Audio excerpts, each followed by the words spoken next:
Hello, ladies and gentlemen. Welcome to the High Soapbox. I'm for a very special episode. I am your host, and today we are joined by a friend of the show, Mr. Billy Badass himself. Yeah, what's going on, man? Not much, bro. So we're here to talk about. Well, at least this particular episode. We're probably going to end up cutting this short, and then moving on to like a more general one after, just because it's always fun to fuck around. But we're talking about the recent expansion of Pokemon. Yeah, and you're the only friend I have that has played the DLC and likes it and does it. Like all my friends who like Pokemon have sworn off this generation. I don't blame them. But I don't think I hate this generation. I do agree the game definitely needs work, but like I would say this. If the entire game was structured like the Isle of Armor was, yeah, it would be good. It would have been better, at least, because like I feel like with the Isle of Armor, like when you were changing locations, it felt like you were like, and it was like this forest, right, speech, and also every single time I've played it, I found out, oh, I didn't know this goes like I found today that in one of the caves you can drive down like a little waterfall like thing and end up in the sea. Yeah, like that's what I'm saying. Like I don't know, like I feel like the way it's structured, like it's easy to traverse and you could just get to each anywhere area from in anywhere. The aisle. Yeah, literally. And it's just seamless. It's nice. Yeah, and it's cool. Like, and I feel like I like the aesthetic, like I like the Pokemon that they added. It was good, like honestly. It feels like an island, but it doesn't feel like it feels like it still feels Galarian. Right. It doesn't feel like a Lola in exactly. Yeah, it fit well, and like although the dojo was a weird choice, but it still kind of a cool aesthetic, I guess. Yeah, and I feel like for me, like I didn't mind the dojo. I do like that kind of shit. I like the fact that you can upgrade it. Yeah. I feel more invested in the Isle of Armor than I do Galar. Like I feel like I'm building it up. Yeah, and like my thing is with the dojo, like building it up. Like after a while though, some of the upgrades are kind of like, Like once you get the vending machine, it's like, all right, cool. You would expect the vending machine to come in with some drinks. No, you gotta turn the vending machine on. Bro, then you gotta get water for it. Then you gotta get lemonade for it. Like, what the fuck are these upgrades? And then you get to the 3 upgrades where you get the protein and the iron and the zinc and all the EV and all the effort value stuff. But even then, that stuff's But I mean, sure, it's cool to buy that stuff at a discount, but it's also very niche. Yeah, exactly. Like I EV trained some Pokemon for shits and giggles. I EV train here and there as well. Not necessarily. I just finished my Flygon. Got my Flygon up, ready to go. I just transferred my Flygon from Sun. I had a shiny Flygon. Ooh, really? Shiny Milotic and a shiny Snorlax, and I just transferred them all. Side note: before we continue going into the DLC, I really need to get a Milotic for my Pokedex. Can I trade you a Feebas to trade it back? I got you, bro. Appreciate you. I do like that. Side note for Sword and Shield, I do like that. Nothing's set in stone. Like you don't really have to breed anything. Oh yeah. It'll make your life easier, but it's super easy to get a Pokemon to level 100 for hyper training. It's super easy to EV train. Because they have certain segments where only certain types of Pokemon, certain EVs are.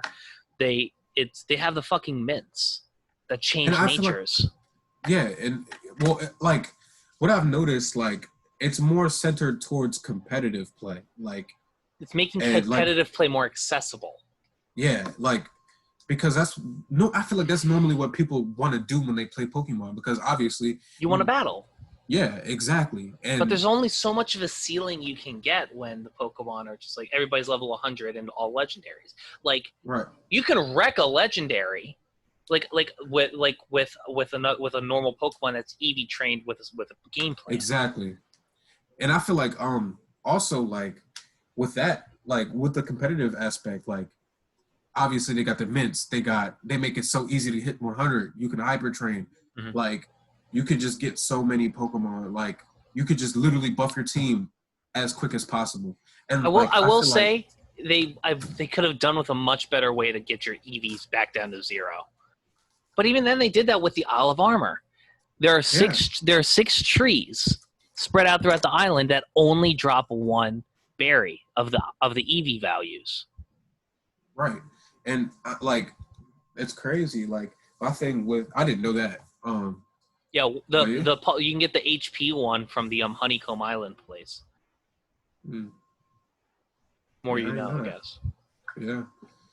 But yeah, and like I feel like as far as competitive teams go, there's some like I feel like the Galar region, they picked so many weird Pokemon so that like you're just forced to experiment your team. Like right, and they also didn't add the best pseudo legendaries they could have. Exactly. T-Tar's nice, but he's niche. Gudra's basically T-Tar, but for special defense. Hydreigon dies to a gust of wind, but is kind of strong. Yeah, I feel like. Well, I mean, they added Garchomp in this. They added Garchomp in this patch or the next. I think they're adding like all the pseudos like Metagross. Well, I'm waiting for Metagross because I got a shiny perfect EV trained Metagross sitting in bank that I grinded for back in Sun and Moon with an imperfect nature that I'm waiting to give a mint. But yeah, exactly. That's what I'm saying. Like I have like Sun and Moon and even Omega Ruby and Alpha Sapphire. I got so many like good Pokemon like just in the tuck that I just can't use yet. And I can't wait for the Crown Tundra because I know that DLC is going to be 10 times better than the Isle of Armor. Just the way they like presented it. Yeah, I would hope that I think if the Isle of Armor, I don't think the Crown Tundra story is going to be good either. It's not. I think as far as story goes, they kind of given up. They've been given up because like who plays Pokemon for a good story anymore? Like I mean, there's some people out there who probably do, but like. Bro, as for me, I don't think the Pokemon story has. Well, honestly, there's some games like even early on, like Gen 5 and Ultra Sun and Moon had very good stories, in my opinion. Personally, I didn't play Ultra Sun and Moon.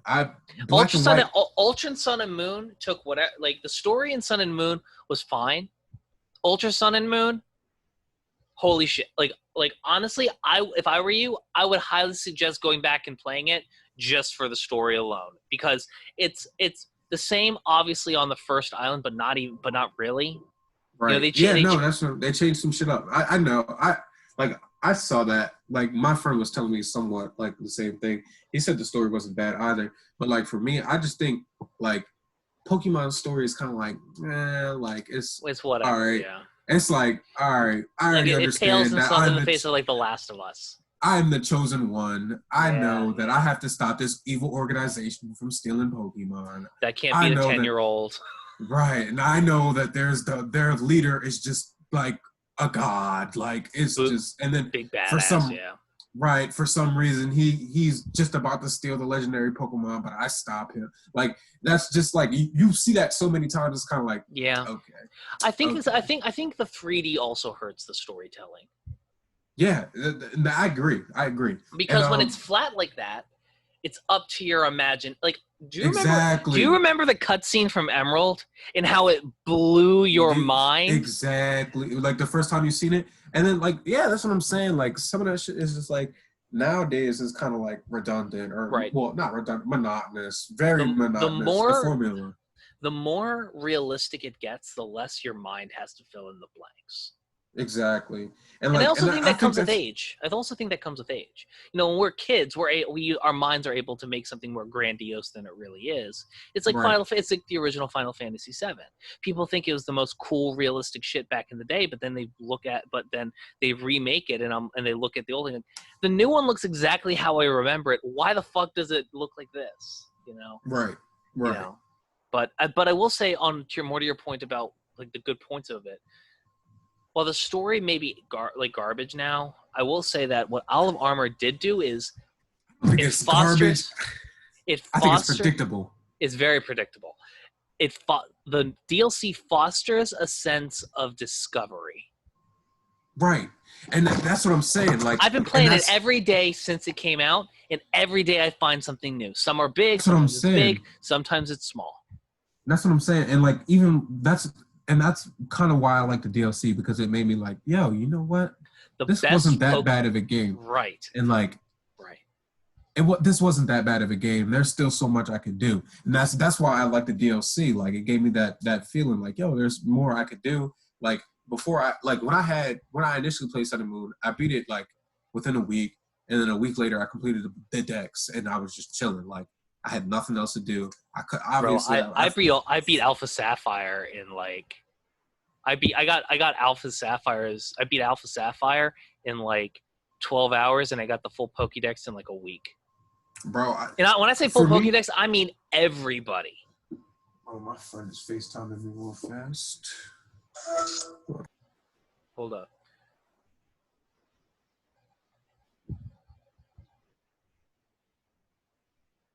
But my apologies, folks. Bill currently just muted himself briefly to deal with a personal thing. Give him a moment. He should be back in the next 45 seconds. But basically what I was saying is the best Pokemon games live, or like, I think the best Pokemon games are the ones with the best gimmicks.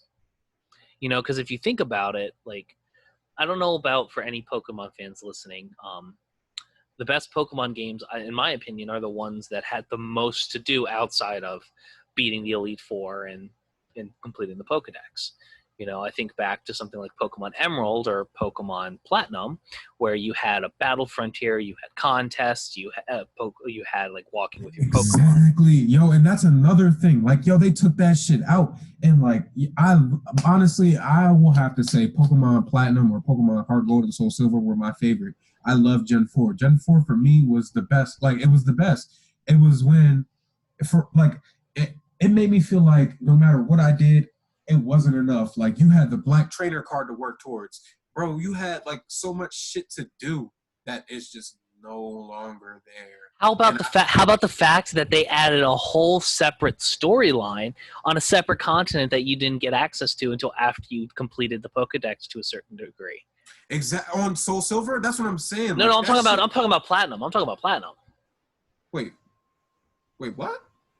Do you remember the resort area, the battle area? Oh yeah, the little resort after you beat the game and dude, shit, dog. You get that shit was lit. Dude, imagine a fucking you being able to decorate like your own house or shit in the like having an island, having an island house you have in the Isle of Armor. That's what I'm saying. Like, or like I'm hoping they have that in the frozen in the Crown Tundra. In the Crown Tundra, bro. Whatchamacallit? You remember Pokemon Platinum? I don't know if you ever played this with your friends. But like the underground tunnel shit, I did. I never had that. It was so much fun, yo. If you had more than three people, bro, it was lit. It was lit, yo. For me, it was an irreplaceable experience. I'm a couple years older than you, so for me, it was secret bases with Emerald. Okay, so see, but that's not that far behind, because after Emerald followed Diamond and Pearl, and that's what we did. Like, same shit, secret bases with Diamond and Pearl. We just had 2 screens. That's it. Can I tell you something very sad? I didn't know that the original Nintendo DS could connect to Wi-Fi. Really? Or the DS Lite, I mean. I didn't know it could, and I didn't know how to. I knew it could. I could never get it to work, because when you had Wi-Fi, like the way it worked, like you needed NASA strong connection, or else that shit wasn't working for you. Even the Wii. I didn't even know how to do it. I didn't know how to set up Wi-Fi myself yet.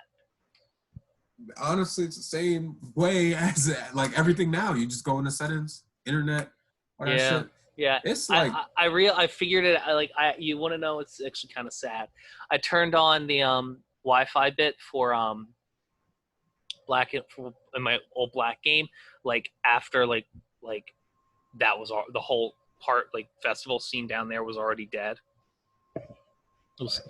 You know, it's like I thought back to it. I'm like, I could have had so much fucking fun with this as a kid, but I had no fucking idea. Yeah, bro. Honestly, it's one of those things I missed out on. I never got Spiritomb. I never got Spiritomb. Really, I got Spiritomb. I forgot how I got Spiritomb. You have to connect with 88 different people. Really? In the underground, and then you get this like stone thing from this one dude on the opposite side of the city you see it at. Then once you go back there, you put the stone in, and if all the conditions are met, meaning 88 people plus the stone, Spirit Tomb attacks. And you can catch it. Well, I had Spirit Tomb, but I don't remember. I remember getting the stone though. That or your friend traded it to you. Probably. But back to the Isle of Armor, I guess. Yeah. But for me, like, and I think that's the thing. Like, I feel like, and another thing, they took out so many moves. Mm-hmm. So Sword and Shield that just kind of like that kind of desensitized the game, as well as just like after you beat the game, it's like what? And like I know Armor supplies that too, though. It's like now that like you can, like I feel like I'm gonna get to a point where I'm gonna go into like that item remaker thing and just get into a hole with that and recipes and stuff. Oh yeah, that's cool. I fuck with that. What else do I fuck with? I shook down a tree the first time I went down there, and I saw that it dropped apricorns, and I was like, ooh! Yeah, I mean, for me, like, I guess, like, I don't hate it. I mean, like, for me, what I would rate Sword and Shield, I would rate it like a 7 or like a 6.5. So, like, because that's how I feel when I play above the game. Average? Yeah, just like, I'd give it a 5. I'd give it a 5. I'd say it's an average game. I'd say it's an average game, but like it still has like its moments. Like for me, it has its charms. Yeah, exactly. I mean, and like I feel like most games, like for example, like a AAA title like Spider-Man. Spider-Man got the same effect as Pokemon. Once you beat it, what? Then what? You're gonna keep doing these petty crimes? Like you're gonna swing around New York, like. So, like... Did you hear that this sequel is going to be a continuation of the story? Miles Morales. Boy, yeah. I need that. I don't even want a PlayStation 5, but I need that. You're going to buy the Wi-Fi router? I'm not going to buy it. I have to say, as it pertains to the PS5, Galarian Registeel be looking slick. Yo, dead ass, man. That shit, bro. I was watching this. I think I was on YouTube. I was doing homework and I had YouTube in the background. And initially I was watching the Smash tournament, and you know how YouTube is. It just keeps going on. Same shit. Yeah, not same shit. Just like shit that like it. Similar shit. So I ended up on Zero's page. You know, Zero, professional Smash player. He retired. Whatever. And he was just cycling through memes, and one of the memes was the PlayStation 5, but it was Cloud's Buster Sword, and it looked so natural, dog. It was weird. Like, I was looking at it like, damn, this sword, I didn't remember his sword being that clean.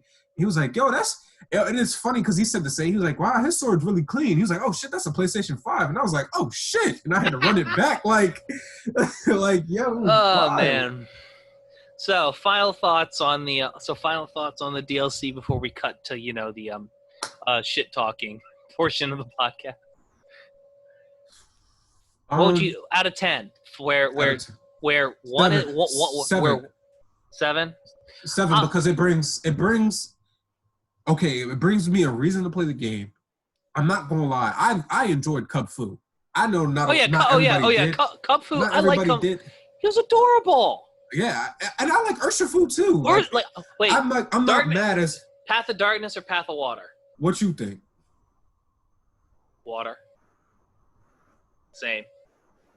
Cause I don't know about you, bro. It's like, yo, I ain't never seen a fighting water type before.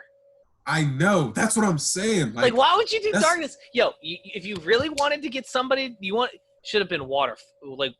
Fighting fire. Yeah, that's what I'm saying. Like fighting fire, fighting water.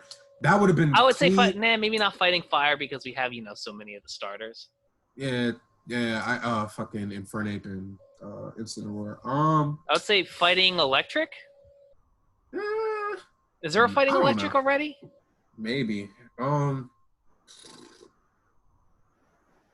would say fighting dragon. It's like nah, that'd be wild. Oh, do you also want a dragon evolution? Yes, of course. You know we're getting. I knew it. Yes, like what, bro? If I had to choose, like if I had to, like if I was in the Pokemon world and I was, your typical Pokemon trainer, I would be either a fire type trainer or a dragon type trainer, maybe a ghost type trainer, but I'm definitely choosing fire or dragon as my initial teams. Like, Yeah. But either way, so I would say as far as Sword and Shield, that gets a 5.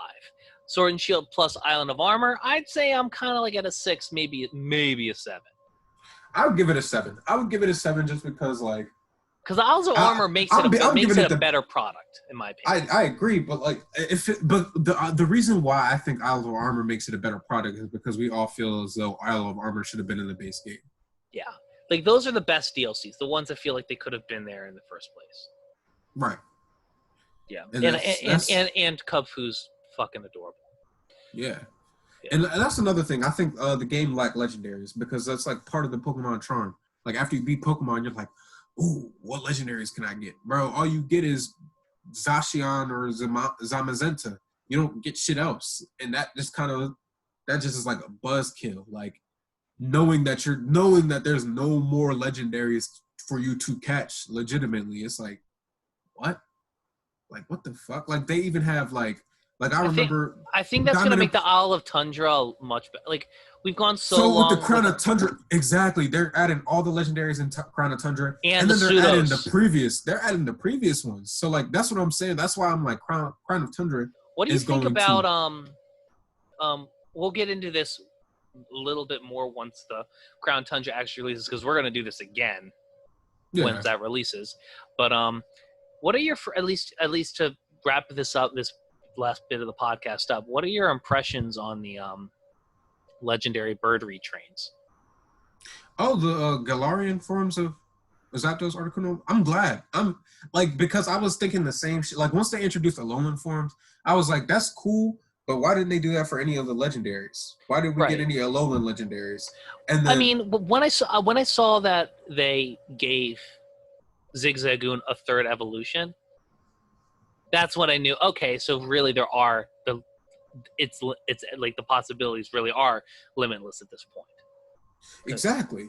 Because the Alolan forms were very adhered to they didn't deviate from the evolution structure, but it's But like it makes sense though that they did, because like I feel like they're running out of ideas. So like they like, and rather than integrating new Pokemon, why don't we just create new forms of old ones? Right. But that still accomplishes the same thing.